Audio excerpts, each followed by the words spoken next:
Hi, I'm Dr. Garret Levin, and I'm a specialist. I was raised in a border community, and this is very much like it. Actually, the border community is the bottom of Texas, at the end of the Rio Grande Valley. It's Brownsville, Matamoros, and so it's very much like that. Okay, so I enjoyed living here,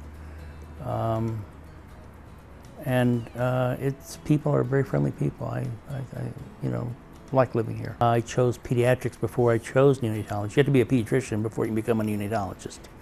And I enjoy pediatrics. I felt it was a challenge taking care of little people. My experience with older people is that they continue to have the same illnesses and never get better. But children have this robust response to treatment. They get better sometimes despite us. And parents make sure that happens.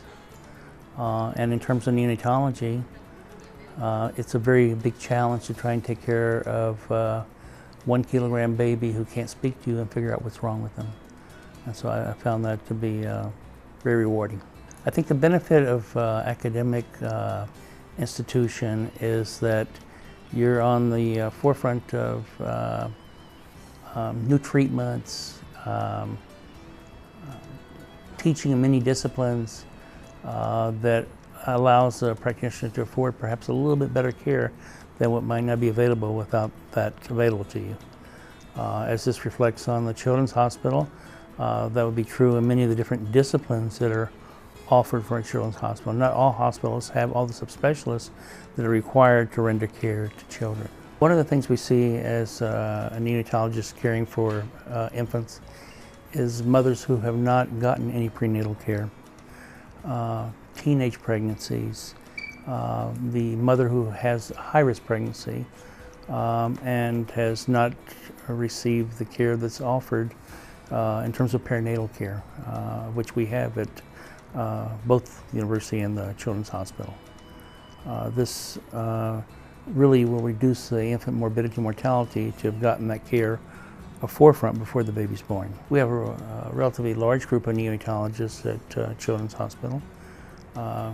Our combined effort is probably over 60 years experience. We treat every baby as if they were our own child.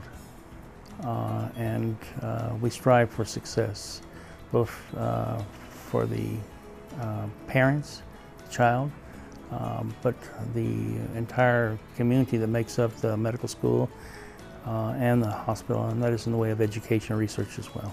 I guess that's just one of the innate things that the members of this section of neonatology share, and that is just great love for teaching. I've taught generations of residents and students that have gone on and come back to the medical school. But I guess at heart the greatest thing is to see our babies do very well, and it's just extremely rewarding. I can recall, as I said, I've been doing this for 35 years, a little girl born with a diaphragmatic hernia. That's when all your intestinal contents are in your chest cavity at birth. Extremely ill. I remember taking care of her and not seeing her until much later. And in fact, I happened to be at a Whataburger here in El Paso, and she came up to me and tapped me on the shoulder.